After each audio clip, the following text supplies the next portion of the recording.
What's up, guys? Thrillbo here with the Museum Addicts. I just got my brand new Xbox Series X, and because I'm not unbox therapy, I'm not going to give you an unboxing video because my lighting sucks, and so do I. But I wanted to break down the controller here. I've heard a lot of bad things, honestly, on YouTube about the controller being the same and not changing anything really.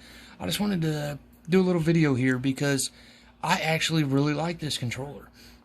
We'll start off, obviously, your Xbox power button, your designated share button's new, D-pad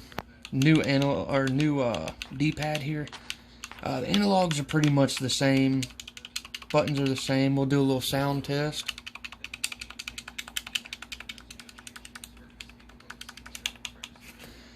D-pad's clicky, but it's nice. It's way better than the Xbox One controllers. It's a better D-pad. It feels better. The analogs are pretty much the same. There's probably no difference, in my opinion, with the Xbox One and the Series X controller. Let's talk about what is different. Obviously, we don't have this little... We had a little indent here below the power button. We don't have that anymore. I haven't heard very many people talk about that. But let's talk about the feel. The grip is insane. It's a matte black, obviously, but there wasn't a lot of grip on the Xbox One controllers. It was just more or less a smooth plastic. There's a lot of grip here, actually. It's just very, very millions of little dots here. And it's very grippy, actually. It feels really amazing.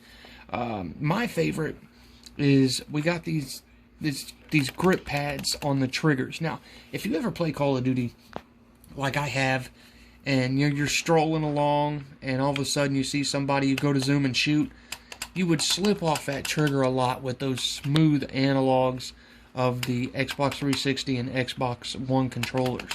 You're not going to have that problem now. It's very grippy, and if you're like me and you play for hours, especially under intense games like Call of Duty Online or Halo or Gears, something along those lines, your hands are going to get a little sweaty. I honestly think there's a lot of grip here for your hands. I'm not too worried about that.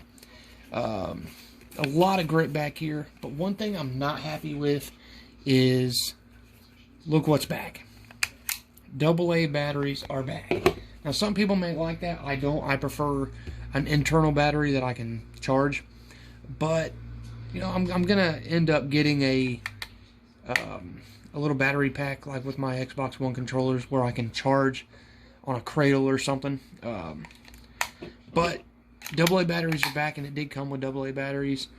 A lot, you know, I'm not exactly happy about that, but the light, I don't know if you can tell in the video, but the light is much softer.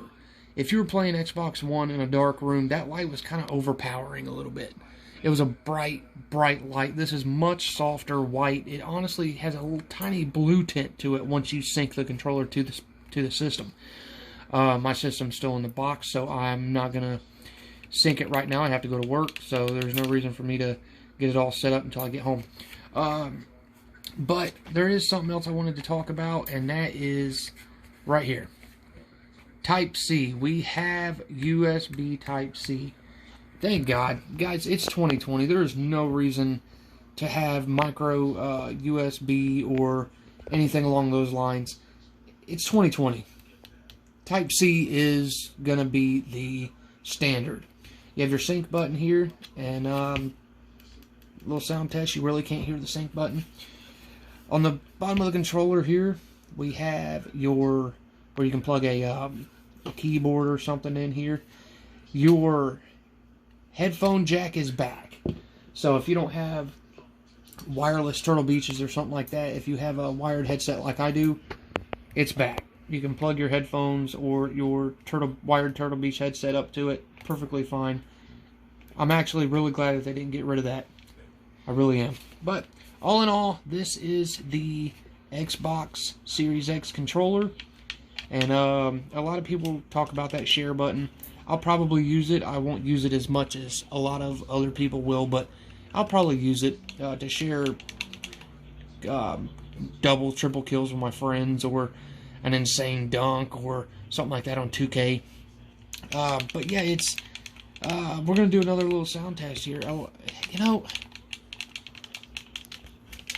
it sounds just like an Xbox One controller. There's nothing soft. The D-pad's really clicky, and it seems like it's better quality controller than, say, the Xbox One controller, and especially the 360 controller with that smooth finish. I hate that. Matte black, you have these grips. I give, it's not an elite controller. You're not gonna have any, crazy bumpers back here, and you're not gonna have any way to change out the analog on this. But you know what? I like it. I really do. The grip is amazing, and some people, including my daughter, said it seems a little smaller. The top may be tapered a bit, but honestly, I don't think it feels any smaller than an Xbox One controller. I like the matte black. I like the grips. It's great grips. I like it all. I'm going to give this controller a 8.5 out of 10 for Xbox controllers. Obviously, you're going to get a better controller with the new DualSense controllers of the PS5. But the slight changes they made in these Xbox One controllers is all they needed to make. Let's be honest. The vibration feedback of Xbox One controllers not bad at all, and it's comfortable. And really, all they needed to do was make it a little more grippy, and they've definitely done that. This entire handle area from here to here is all very grippy with these tiny, tiny little dots.